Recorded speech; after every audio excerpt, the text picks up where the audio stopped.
요한복음 8장 1절로 12절까지 말씀 봉독해 드립니다. 예수는 감람산으로 가시니라. 아침에 다시 성전으로 들어오시니 백성이 다 나아오는지라. 앉으사 그들을 가르치시더니 서기관들과 바리새인들이 음행 중에 잡힌 여자를 끌고 와서 가운데 세우고 예수께 말하되, 선생이여, 이 여자가 간음하다가 현장에서 잡혔나이다. 모세는 율법에 이러한 여자를 돌로 치라 명하였거니와 선생은 어떻게 말하겠나이까. 그들이 이렇게 말하면 고발할 조건을 얻고자 하여 예수를 시험함이로라. 예수께서 몸을 굽히사 손가락으로 땅에 쓰시니 그들이 묻기를 맞이 아니하는지라. 이에 일어나 이르시되, 너희 중에 죄 없는 자가 먼저 돌로 치라 하시고 다시 몸을 굽혀 손가락으로 땅에 쓰시니 그들이 이 말씀을 듣고 양심의 가책을 느껴 어른으로 시작하여 젊은이까지 하나씩 하나씩 나가고 오직 예수와 그 가운데 섰는 여자만 남았더라. 예수께서 일어나사 여자 외에 아무도 없는 것을 보시고 이르시되, 여자여, 너를 고발하던 그들이 어디 있느냐? 너를 정죄한 자가 없느냐? 대답하되, 주여, 없나이다. 예수께서 이르시되, 나도 너를 정죄하지 아니하노니 가서 다시는 죄를 범하지 말라 하시니라. 예수께서 또 말씀하여 이르시되, 나는 세상의 빛이니 나를 따르는 자는 어둠에 다니지 아니하고 생명의 빛을 얻으리라. 아멘. 우리 앞뒤좌우로 환하게 웃으면서 이렇게 인사하십시다. 예배하는 자에게 소망이 있습니다. 예배한다는 건 하나님을 바라본다는 뜻이고요. 또 그 예배가 진정한 것이라면 하나님과 연결되어 있다는 뜻입니다. 하나님께 가치를 두는 자, 그 가치가 틀리지 않았음을 하나님이 친히 증거해 주실 줄 믿습니다. 여러분, 혹시 현행범으로 체포돼 본 적이 있으신가요? 여러분, 우리 교회 등록카드에 전과 기록이 없다는 사실을 감사하셔야 합니다. 직장을 얻어 가보려고 하면요, 사회적 공익을 위한 직장이라면 범죄 기록 조회를 해야 합니다. 그 사람이 예전에 어떤 삶을 살았는지 꼭 점검해 보겠다는 거죠. 한 번씩은 있으실 거예요. 저도 현행범으로 체포된 적이 있습니다. 신호 위반하셨습니다. 차선 위반하셨습니다. 끼어들게 하셨습니다. 기껏해야 몇만 원 내면 해결될 문제이지만 현장에서 경찰에게 잡혔을 때 얼마나 심장이 뛰는지 모릅니다. 대부분 심정이 그렇겠죠. 제가 뭘 잘못했죠? 왜 절 잡으시죠? 그러나 나중에 증거 자료가 제시되면 아무도 꼼짝 못해요. 요즘은 기술이 좋아서 캠코더로 촬영한다는 거 아시죠? 변명이 통하지 않습니다. 그 조그만 경범죄 같은 일에도 가슴이 쿵쾅쿵쾅 뛰고, 뭐 또 용지가 날라오면 응하지 않으면 약식으로 기소한다, 뭐 이런 말들도 있고, 뭐 무서운 말들이 많습니다. 근데 오늘 본문에 보시면요, 상상하지 못한 순간이 벌어졌어요. 현장에서 간음하다 붙잡혔습니다. 여인이 말이죠. 글로 나와 있어서 우리 머릿속으로 그림을 상상하여 그릴 수밖에 없지만, 이 여자가 현장에서 잡혔으니 옷이나 제대로 갖춰 입고 나왔을까요? 이 당시의 율법에 의하면 돌로 처형을 시켜야 하기에 이 여자는 말로 형언할 수 없는 수치심과 다급함과 부끄러움으로 어찌할 바를 몰랐을 거예요. 이미 수많은 자들이 이 여인 때문에 모였습니다. 그리고 이 여인을 끌고 성전으로 왔습니다. 경찰서가 아니라 성전으로 왔어요. 안 그래도 예수님 때문에 사람이 많이 모여 있는데 그 군종을 비집고 예수님 곁에 이 여인이 섰습니다. 본문에 의하면 어른에서 젊은이까지 다 모여 고발하고 돌로 칠 기세입니다. 내가 만약 이 여인의 입장이라면 마음이 어떨까요, 여러분? 교통법규 하나 걸려도 가슴이 두근거리는데 현장에서 붙잡혀 이제 더 이상 변명의 여지가 없이 이 자리에서 죽는다, 내 인생은 여기서 끝이다 라고 할 때 얼마나 가슴이 무너질까요? 여러분, 이 여인의 심정보다 오늘 우리가 더 주목해야 될 대목이 있어요. 그건 바로 결과입니다. 결과. 이 여자 살아요. 이 여자 죽지 않습니다. 아멘. 이 여자는 이후의 삶을 어찌 살았는지 알지 못하지만 그 마음속에 이 표현을 달고 살았을 것 같아요. 오직 예수. 오직 예수. 오직 예수. 이 여인이 늘 고백하고 살았을 이 오직 예수를 한번 추적하고 또 풀어보기를 원합니다. 첫 번째는 이 고백이 아닐까요? 나 같은 자를 변호해 줄 리가 누구인가? 누굽니까? 오직 예수. 평생에 가장 참담한 상황에 몰렸어요. 이런저런 심리 없이, 재판 없이 누구든지 돌을 던져 죽여도 될 만한 명백한 죄에 걸려버렸어요. 누가 나를 변호해 주겠어요? 그런데 우연치 않게 이 여자는 끌려왔는데 성전으로 왔고요. 하필 예수님 곁에 섰어요. 저는 오늘 여러분이 교회에 온 게 우연이 아니라고 생각합니다. 우리 옆 사람에게 한번 인사합시다. 잘 끌려오셨습니다. 자발적으로 왔다고요? 여러분이 여러분 삶에 당당하면 교회 안 옵니다. 나 잘 살고 있는데 왜 교회 와요? 뭔가 은혜 없이는 살 수가 없구나. 내가 하나님을 만나지 않고서는 해결될 수가 없구나 하는 마음이 있었겠죠. 예수님은 이 여인 옆에서 이 여자가 살도록 도와주세요. 그런데 내용을 보면 별것 없습니다. 사실은 바리새인과 서기관들이 이 여인을 도구로 삼아서 예수님을 고발하고 예수님을 죽일 뭔가를 찾아내려고 수를 쓴 거거든요. 그런데 도리어 예수님이 이 여인을 변호해 주세요. 이 여인 곁에 서 주세요. 오늘 본문 9절 보십시오. 결과가 뭡니까? 다 떠나고 오직 예수와 그 가운데 섰는 여자만 남았더라. 할렐루야. 오직 예수, 내 곁에 끝까지 서서 나를 살릴 리는 예수밖에 없어요. 죽일 이유를 찾으려고 하는데 예수님은 이 여자를 두고 자신의 몸을 굽혀서 땅에다가 뭐합니까? 글을 쓰세요. 그리고는 일어나셔서 죄 없는 자가 먼저 돌로 치라 하시고는 또 몸을 굽혀 글을 쓰시고요. 이런 일련의 과정을 통하여서 결과가 뭐라고요? 죽을 여자가 살았어요. 처형당할 여자가 살았다고요. 명백한 죄인이 살 길이 열렸어요. 여러분, 이런 은혜가 주어지는 건 오직 예수밖에 없습니다. 인생 끝나버렸는데, 종쳐버렸는데 새 기회를 얻는 건 예수밖에 없어요. 그런데 예수님의 변호가 마치 비싼 수임료를 내고 유능한 변호사로서 매우 논리적이고 거부할 수 없는 증거를 들어대면서 명백한 죄인을 풀어주는 변호가 아닙니다. 가늠하다가 현장에 잡혔으니 명백한 죄인이잖아요. 근데 예수님이 이 여자를 살려줬다? 뭔가 앞뒤가 안 맞아요. 이들이 근거로 삼았던 모세의 율법도 사실은 하나님이 구약 때 준 거잖아요. 그러면 당신이 주신 법률로 당신이 정확하게 일을 처리해야 되는데 왜 살려줬을까요? 여기에 비밀이 있어요. 이 여자가 오직 예수라고 외치는 이유입니다. 그게 뭔지 아세요? 주님의 변호는 다음과 같아요. 히브리서 4장 15절에 보면 우리에게 있는 대제사장은 우리의 연약함을 뭐 하신대요? 동정하신대요. 예수님이 이 여인 옆에 서 있다는 게 뭘 의미하죠? 보이지 않는 신이 육신을 입고 이 땅에 오셔서 이 여인 옆에 서 있는 겁니다. 하나님이 왜 인간의 몸을 입었죠?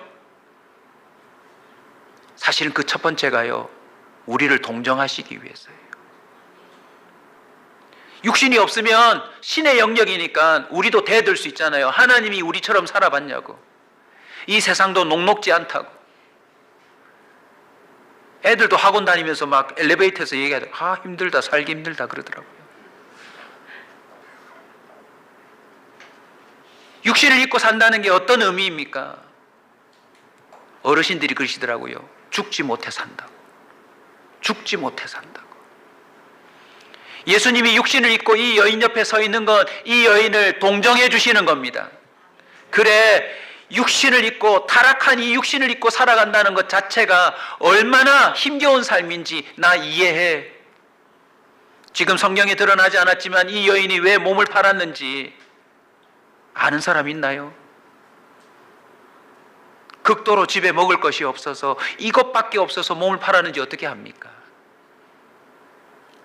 인신매매 당해서 누군가에게 어쩔 수 없이 포주에게 걸려 이 일을 하고 있는지 누가 합니까? 누구도 말하지 않는데 주님은 이 여인 옆에 서서 이 여인을 동정해 주세요.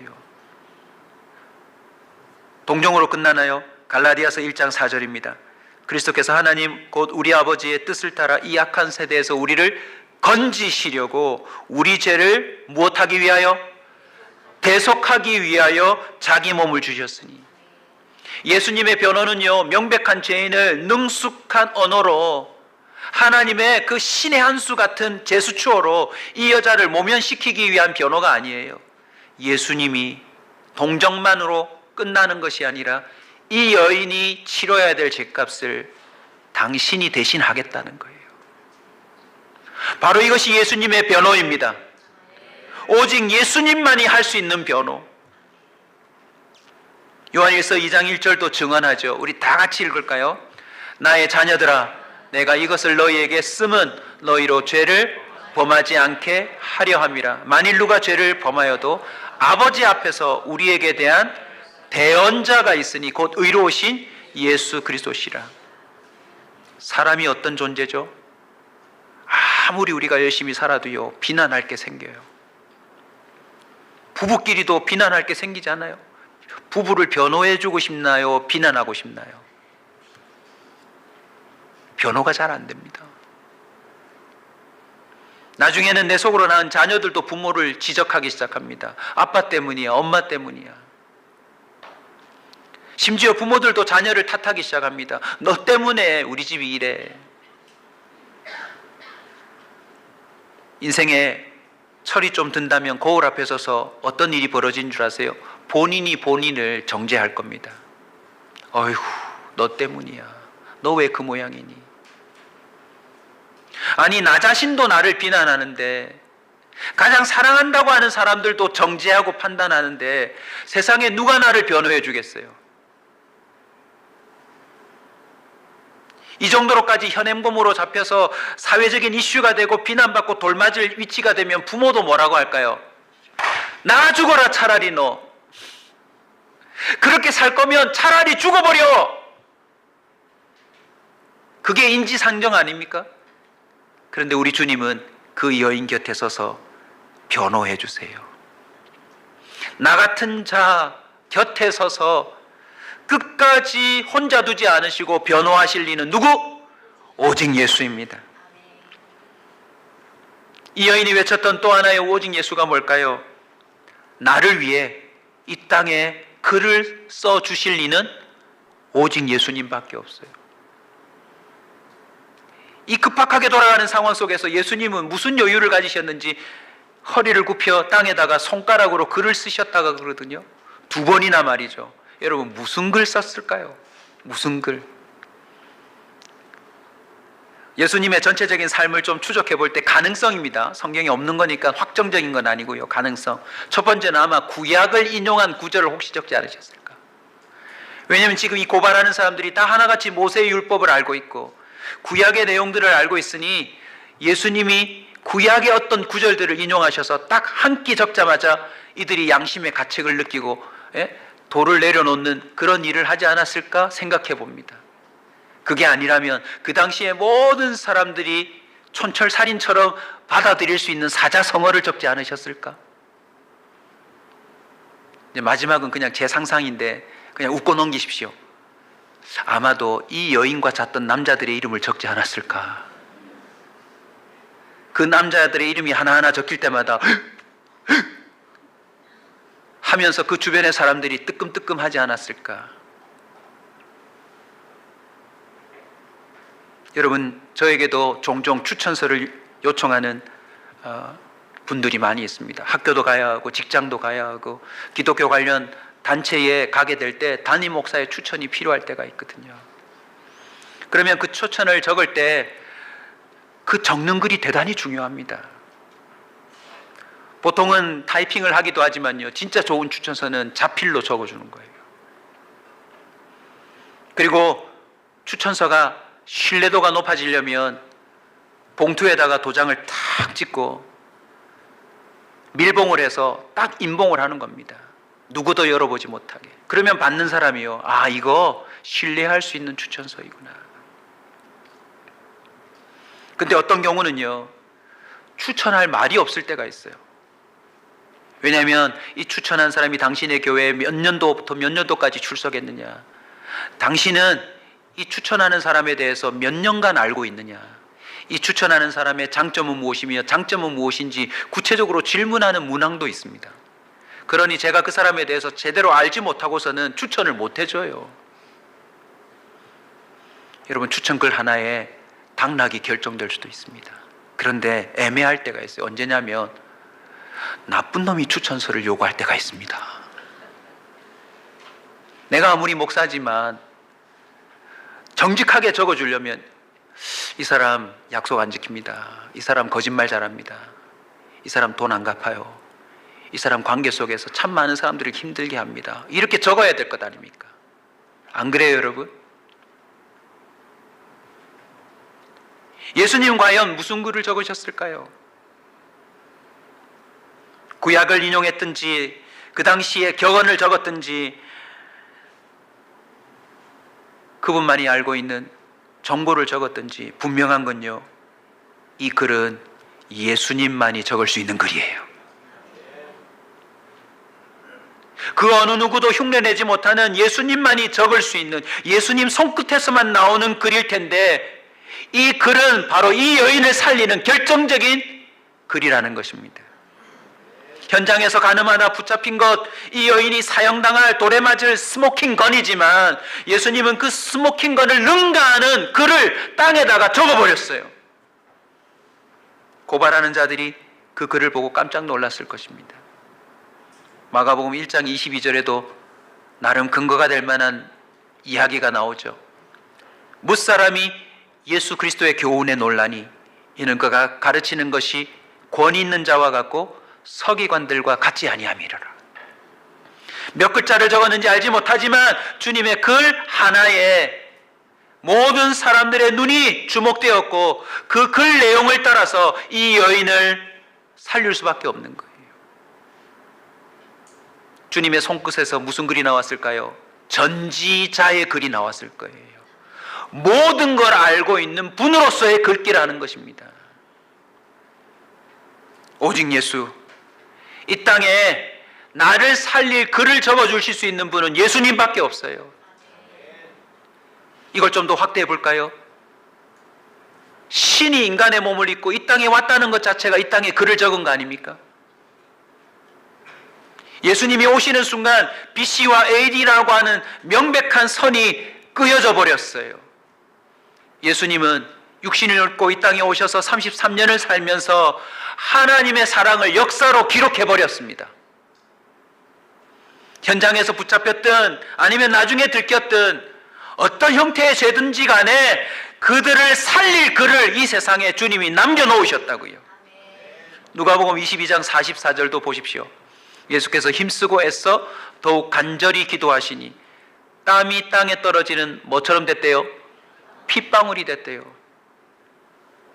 우리가 능력이 없어서 못 찾는 것이지 이 땅의 어느 곳에 예수님의 혈흔이 남겨져 있는 거 아닙니까? 과학수사대의 증언에 의하면요, 혈흔이 가장 지우기 힘들대요. 질량보존의 법칙에 의하면요, 대기 순환하는 이 내용들을 보시면 이 지구 안에 있는 수증기며 이 지구 안에 있는 그 질량을 측정할 수 있는 것들이 다 보존된대요. 세상에 없던 예수님이 이 땅에 오셔서 당신의 땀을 흘리시고 피를 흘리신 것이 이 땅에 기록되어 있다. 그 질량에 더해져서 여전히 측정될 수 있다는 사실을 우린 기억해야 합니다. 히브리서 12장 2절입니다. 믿음의 주요 또 온전케 하시는 이 예수를 바라보자. 그는 그 앞에 있는 기쁨을 위하여 십자가를 참으사 부끄러움을 개의치 아니하시더니 하나님 보좌 우편에 앉으셨느니라. 아멘. 주님이 써나가신 그 인생의 기록을 보세요. 이 여자가 지금 부끄러움을 당하며 이렇게 우두커니 서 있는데 주님이 왜 이 여자를 살려주시죠?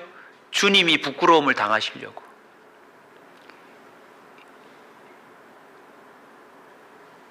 이제 얼마간의 시간이 흐르면요, 예수님이 입장이 바뀌어요. 예수님이 옷벗김을 당하고 그 시대 모든 사람들이 구경하는 가운데 주님이 형벌을 받습니다. 로마 백부장이 분명히 말했던 것처럼 이건요, 기록으로 남겨진 것들입니다. 누가복음 23장 43절에 보시면 예수님 한편에 못 박혔던 강도가 숨을 거두기 직전에 들었던 말이 뭐죠? 진실로 진실로 너희에게 이르노니 네가 오늘 나와 함께 낙원에 이르리라. 주님이 이 말을 기록으로 남겨놓으셨어요. 무엇을 의미합니까? 자신의 죄로 마지막 형벌을 받아 그렇게 마지막 순간까지 고통을 당한다 할지라도 예수로 말미암아 우리는 낙원에 갈 수 있다는 사실이 근거로 남겨져 있어요. 아멘. 나를 위해 이 땅에 나를 살릴 글을 써주실 수 있는 이는요, 오직 예수입니다. 이 여인이 또 외칠 수 있었던 오직 예수가 무엇입니까? 손에서 돌을 내려놓게 하시는 이는 오직 예수입니다. 사람들은 왜 고발자로 나서고 손에 돌을 들려 했을까요? 아, 이 여자 진짜 나쁘다. 이 사람 진짜 악하다. 어떻게 인간이 저럴 수 있지? 각자가 생각하는 자신의 기준에 따라서 그를 평가했기 때문입니다. 판단했기 때문입니다. 정죄했기 때문입니다. 현장에서 그를 잡아온 사람도 있겠지만 뭐야 하고서는 제대로 알지도 못하면서 주워들은 이야기로 따라와 돌을 들고 치려고 하는 사람도 있었을지 모릅니다.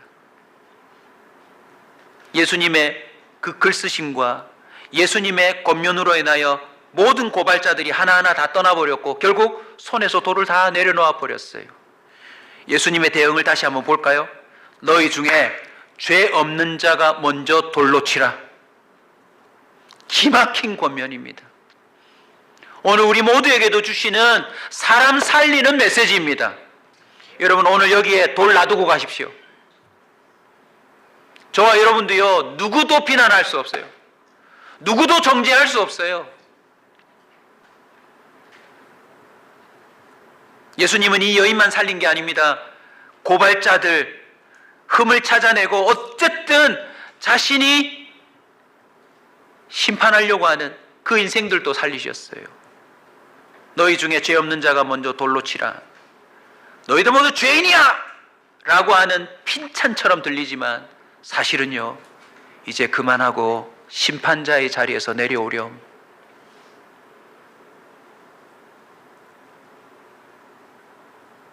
만약 돌을 들어 던졌다면요, 이들은 죄가 하나 더 추가되는 거예요.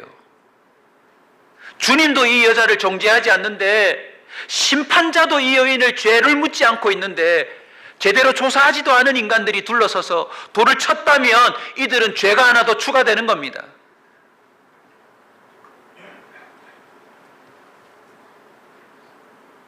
주님은 우리 모두가 죄인임을 깨닫게 하시면서 심판자의 자리에서 내려오래요. 판단자의 자리에서 내려오래요. 비난하는 자리에서 내려오래요. 누가복음 6장 37절입니다. 비판하지 말라. 그리하면 너희가 비판을 받을 것이요. 정죄하지 말라. 그리하면 너희가 정죄를 받을 것이요. 마지막 부분 다 같이 읽읍시다. 용서하라. 그리하면 너희가 용서받을 것이요. 주님의 마음입니다. 주님의 마음이요. 여러분의 배우자를 정죄하지 마십시오. 여러분의 자녀들을 정죄하지 마세요. 여러분의 부모를 정죄하지 마십시오. 여러분에게 어려움을 끼쳤던 수많은 사람들을 향하여 돌 던지지 마세요. 로마서 2장 1절입니다. 그러므로 남을 판단하는 사람아, 누구를 막론하고 네가 핑계하지 못할 것은 남을 판단하는 것으로 네가 정죄함을 함이며 판단하는 네가 같은 일을 행함이니라. 사람이 거기서 거기에요, 여러분. 모든 사람이 죄를 범하였음에 하나님의 영광에 이르지 못한 상태는 우리가 모두가 똑같습니다. 세 가지 복습 한번 할까요? 나 같은 자 곁에 서서 나를 변호해 주실 이는 오직 예수. 나를 위해 쓴다면 내가 지난날에 무슨 짓을 했는지 낱낱이 기소장을 적어야 되는데 결정적인 나를 살릴 글을 적어 주실 이는 오직 예수. 나를 고발하는 자들, 나를 향하여 손에 돌을 들고 던지려고 하는 모든 자들 손에서 돌을 내려놓고 떠나가게 하실 이가 오직 예수. 이 세 가지를 묻고 하나를 더 추가하려고 합니다. 뭔지 아세요? 오늘 본문에 나와요. 이 여인에게 마지막 뭐라고 말씀하시죠? 나도 너를 정죄하지 아니하노니 가서 다시는 죄를 지지 말라. 저 오늘 예배 마칠 때 여러분 모두에게 나가실 때 다음 한 주간 다시는 죄 짓지 마세요. 얼마나 부담스럽습니까? 이거 가능한 이야기입니까? 예수님은 왜 이렇게 얘기했을까요? 예수님의 의도를 여러분 놓치지 마십시오. 예수님은 이 여인을 말로 변호한 게 아니라 당신의 대속으로 변호하실 것이고, 모든 사람에게 돌을 내놓으라 함은 예수님은 이 여인으로 하여금 이제 더 이상 고발당하고 돌 던짐 당할 삶을 살지 않게 하시려는 주님의 계획이 있기 때문입니다.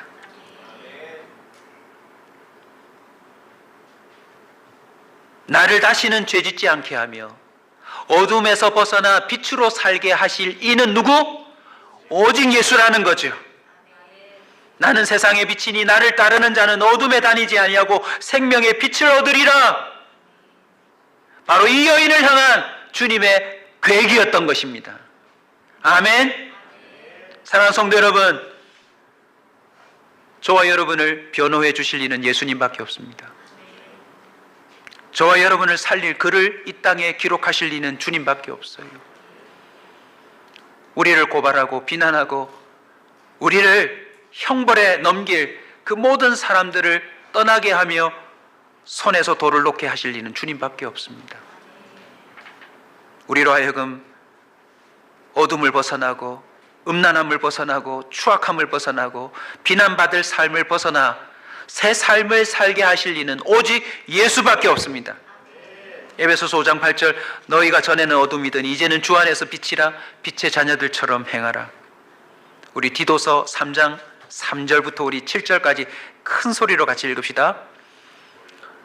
우리가 전에는 어리석은 자요, 순종하지 아니한 자요, 속은 자요, 여러 가지 정욕과 행락의 종노릇한 자요, 악독과 투기를 일삼는 자요, 가증스러운 자요, 비참이유한 자였으나 우리 구주 하나님의 자비와 사람 사랑하심이 나타날 때에 우리를 구원하시되 우리의 행한 바 의로운 행위로 말미암지 아니하고 오직 그의 긍휼하심을 따라 중생의 씻음과 성령의 새롭게 하심으로 하셨나니 우리 구주 예수 그리스도로 말미암아 우리에게 그 성령을 풍성히 부어주사 우리로 그의 은혜를 힘입어 의롭다 하심을 얻어 영생의 소망을 따라 상속자가 되게 하려 하심이니라. 아멘. 이 사건 이후에 다시 한번 상상합시다. 얼마 지나지 않아 예수님은 십자가에 못 박힙니다. 이 여인은 자신의 생명의 은인인 예수님을 따라다녔을 거예요. 예수님이 죽는다 하는 그 소식을 듣고 그도 군중에 섞여 주님 앞에 가지 않았을까요? 이제는 입장이 반대가 됩니다. 주님이 옷벗김을 당하고 수많은 사람들에게 침뱉음을 당하고 뺨을 맞으며 말로 형언할 수 없는 수치를 당하는 모습을 목격해요. 많은 사람들이 그냥 십자가에 못 박힌다이지만 이 여인은요, 자기를 향한 변호라는 사실을 깨달았을 거예요. 주님이 쓰고자 했던 글귀가 바로 저거다라는 것을 깨달았을 거예요. 예수님이 죽은 이후에 이 여인을 부활하신 몸으로 만나주지 않았을까요? 오늘 본문에 근거한 것처럼 디도서 마지막 읽은 본문처럼 이 여인에게도 성령이 풍성히 주어지지 않았을까요? 이 여인은 음행을 떠났을 겁니다. 그리고 이전에 이 여인을 알고 가까이 하지 않으며 돌로 치려고 누군가 보지 않을 때 비난하려고 했던 사람이요, 이 여인의 변화된 삶을 보고 더 이상 고발할 게 없었을 거예요. 더 이상 돌을 들어 칠 수 있는 일들이 찾기 힘들었을 거예요. 이 여인은 주님이 쓰신 글을 봤겠죠. 뭐라고 적었는지. 그리고 성령이 임하셔서 자신의 변화된 삶을 빛으로 인도하실 때마다 이 여인은요, 내 안에 서서 나를 여전히 변호해 주시는, 그래, 이전엔 네가 어둠이었지만 봐, 빛으로 살잖아. 이게 바로 너의 모습이야. 물론 너에게 과거가 있지, 하지만 너는 내 자녀야. 이 여인은 가는 곳마다 혹시라도 자기처럼 돌에 맞을 사람들에게 이러지 않았을까 싶습니다. 이것도 성경에는 없지만 제 상상입니다. 믿음의 상상이에요. 돌로 치려고 할 때 아마 이 여인이 가서 껴안았지 않았을까요? 잠깐만 치지 마세요 하고는 예수님이 땅에 적으셨던 글을 이 여인도 적어주지 않았을까요? 죄 없는 자가 먼저 돌로 치십시오라고 말하지 않았을까요? 그리고 이 여인에게도 말했을 거예요. 오직 예수가 당신의 변호자입니다. 예수가 당신의 대언자입니다. 예수가 당신의 살 길입니다. 예수가 당신을 빛으로 인도합니다. 저도 그러했으니까요. 이 본문은 우리에게 주시는 메시지입니다. 우리도 장차 심판대 앞에 서게 될 겁니다. 그러면 바리새인 서기관을 능가하는 사탄이 우리를 기소하는 어마어마한 자료를 두루마리처럼 펼쳐나가며 몇 월 며칠 몇 시에 얘가 이런 짓을 했답니다. 제가 유혹했기 때문에 제가 잘 알아요. 금세 넘어가던걸요. 저 사람요, 어느 남자랑 잤어요. 저 남자요, 어느 여자랑 잤어요. 들키지 않은 모든 죄들을 다 언급하며 우리를 기소하지 않을까요? 우리가 얼마나 추한 삶을 살았는지, 우리가 얼마나 음란한 삶을 살았는지, 누구와 언제 어디서 무엇을 하고 어떻게 잤는지 다 기소하지 않을까요? 그때 예수님이 우리를 변호해 주실 거예요. 맞습니다. 맞아요. 부인할 수 없는 증거입니다. 하지만 이것도 있습니다 라고 기록 하나를 내려올 겁니다. 뭡니까? BC와 AD가 나누어지는 어느 날 제가 십자가에서 이가 받아야 할 형벌을 대신 치렀습니다. 주님의 구멍난 손과 옆구리와 발을 보여주시며 이게 바로 이 사람이 받아야 할 죄를 신인 내가 대신 했다는 사실을 증명합니다. 끝까지 우리 곁에 서서 우리 같은 인생을 변호해 줄 리는 오직 예수밖에 없습니다. 우리를 건지시고 살리시며 빛 가운데 살도록 도우실 분은 주님밖에 없습니다. 이 여인뿐만 아니라 이후에 이 은혜를 경험한 베드로, 바울 하나같이 오직 예수로 삽니다. 먹어도 입어도 먹든지 마시든지 무엇을 하든지 내가 살아도 죽어도 주를 위해 살겠다고 선언합니다. 저는 우리 온사 식구들이요, 오직 예수를 기준으로 살기 시작했으면 좋겠습니다. 그 기준이 아니고서는 우리 같은 인생을 건질 자가 없고 우리를 새롭게 할 리가 없습니다. 빌립보서 3장 8절에 보면 바울은 모든 것을 해로 여기고 모든 것을 배설물로 여기겠대요. 왜요? 오직 예수만이 나 같은 인생을 살릴 수 있으니. 갈라디아서 6장 14절에는 십자가 외에는 그 무엇도 자랑하지 않겠다 선언합니다. 베드로는 자기를 언제든지 기소할 수 있고 죽일 수 있는 그 예수님을 죽였던 대제사장과 서기관들 앞에서 하나도 떨지 않고요, 너희들이 예수를 죽였다고, 그 예수를 하나님이 살리셨고 그 살아나신 주님이 오늘 나로 하여금 이 안전뱅이를 일으켰다고 보고 비난할 수 없는, 결코 돌 던질 수 없는 증거들을 수없이 제시하게 됩니다. 사랑하는 온사 커뮤니티 교회 예수 믿는 우리 식구들, 형제 자매들이요, 저와 여러분 같은 인생을 변호해 진리는 오직 예수밖에 없습니다. 우리를 위해 우리를 살릴 글을 적어주실 리는 주님밖에 없습니다. 우리 같은 자 고발하지 못하도록, 돌 던지지 못하도록 막아주실 리는 주님밖에 없습니다. 우리로 하여금 다시 죄를 짓지 아니하고 이전의 삶을 청산하여 빛 가운데 살도록 하실 리는 주님밖에 없습니다. 그러니 오직 예수, 오직 예수, 오직 예수를 여러분의 삶의 기준으로 삼고 저와 여러분도 새로워진 삶을 누릴 수 있기를 주의 이름으로 축원합니다. 우연의 일치가 아닌 것 같아요. 지난주에 교회 건축 때문에 제가 출장을 간다고 말씀을 드렸고 기도 부탁을 드렸는데, 서울에 가서 이제 겸사겸사 일을 볼 겸 아침에 교회가 개척되기 전에 온사 모임 이렇게 진행하던 팀이 있습니다. 아직도 성경 공부를 하고 있는데 마침 공부했던 그날의 본문이 엘 베델이에요. 그래서 그 말씀을 정리해서 금요 기도회 때 여러분에게 나누어 드렸습니다. 못 들으신 분은 다시 한번 꼭 들으시고요. 엘 베델이 무엇입니까? 실존적인 하나님을 만났던 그 하나님을 다시 갱신해라. 10년 전에 온사 모임이 서울에서 시작되었는데 여러분 다시 주님 앞에 시작해야 합니다.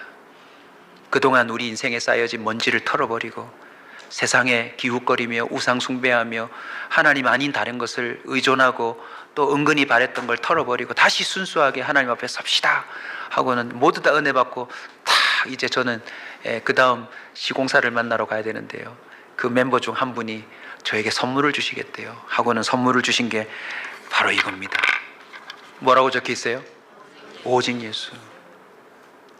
이 글귀도 참 의미가 있지만 이 나무가 뭐냐면요, 여러분 언더우드 선교사가 우리나라에 들어올 때 성경과 함께 느티나무 2그루를 들고 왔대요.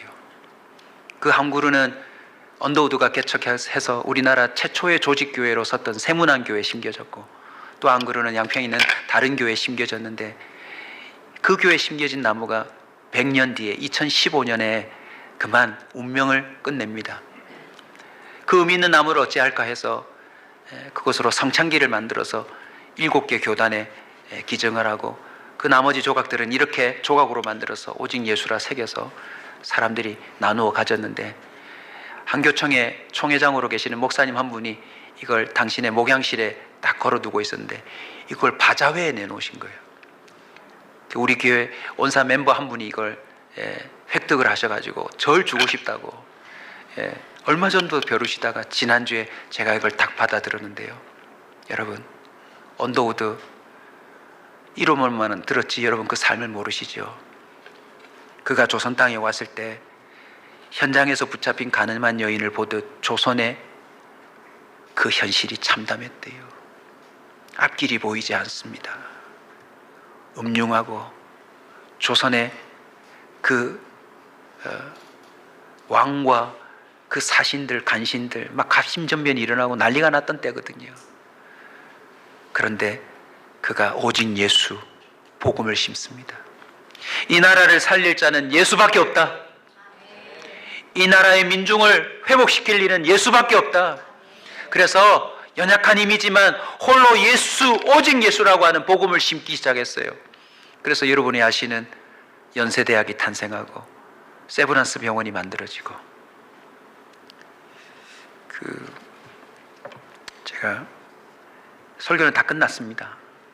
이 언더우드는 부록으로 드리는 건데, 언더우드가 그 청년으로서 오직 예수 때문에 조선에 가야 되겠다고 하는 마음을 품고 오는데요, 약혼녀가 있었대요.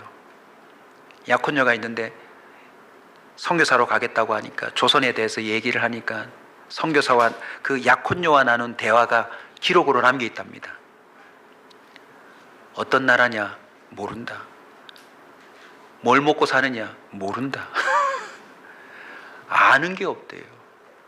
그런데 언더우드가 그랬답니다. 내가 아는 건 저 땅에 예수 그리스도를 모르는 천만의 민중이 있으니 나는 가야 되겠다. 그 다음 기록이 뭔지 무엇입니까? 파혼당했대요. 그리고는 혼자 파혼하고 조선 땅으로 옵니다. 와서는 여러분이 아시는 제중원에 있는 알렌을 만나고, 또 제중원에서 의사로 섬기고 있는 호튼이라고 하는 여자와 만나 결혼하고, 세상의 신혼여행을 전도 여행으로 떠나는데 도보로 1600km를 걷는답니다. 오직 예수, 오직 예수, 오직 예수. 오직 예수 때문에 왔던 젊은이들 때문에 이 대한민국을 하나님이 변호해 주셨어요. 일제시대 때도 그 일본 땅이, 일본 민족이 대한민국을 짓밟을 때 선교사들이 대한민국을 변호해 줬대요. 언더우드는 여러분 나중에 기록으로 찾아보시고요, 건국 훈장을 받습니다. 건국 훈장. 이 젊은이가 오직 예수를 이 땅에 소개함으로 말미암아 이 나라가 믿음으로 세워지는 그 건국의 공로를 대통령도 인정했는데요. 저는 이 나무를 여러분 앞에 지금은 이렇게 감격적으로 하지만, 제가 이걸 받아들고 서울에서 3일간 들고 다니는데 지하철을 타고 다니면서 얼마나 무거운지 이걸 택배로 보낼까 아니면 들고 다닐까 처음으로 깨달았어요. 언더우드, 언더우드. 큰 나무 밑에 자라는 잣나무를 언더우드라고 합니다. 또는 덤불이라고 해요. 작지 않은 한 젊은이가 한 나라의 오직 예수를 들고 와서 이 대한민국 100년 넘도록 이렇게 뿌리 깊은 나무 거목이 되었다는 사실을 우리는 잊지 말아야 되겠습니다. 그리고 왜 하필 우리 교회가 개척 10년을 이제 기념하며 교회를 건축하여 드디어 지하에서 지상으로 올라가려고 하는 이때에 이 나무를 주셨을까요? 우리는 오직 예수로 세상을 향해 나가야 합니다. 그 어떤 것도 예수 외에 드러나면 안 됩니다. 그 어떤 것도 왜곡되거나 변질되어서는 안 됩니다. 나 같은 자를 변호해 주셨으니 당신도 변호할 수 있습니다. 함부로 우리가 세상을 평가하고 판단하고 정죄해서는 안 됩니다. 세상이 이렇다 저렇다 잣대질을 하면 안 됩니다. 오직 예수, 우리가 얻은 그 은혜를 들고 이 여인이 어찌 살았을까 상상하며 그 은혜를 구체적으로 구현한 선교사들과 믿음의 사람들의 발자취를 따라 우리도 오직 예수로 살아가기를 주의 이름으로 축원합니다.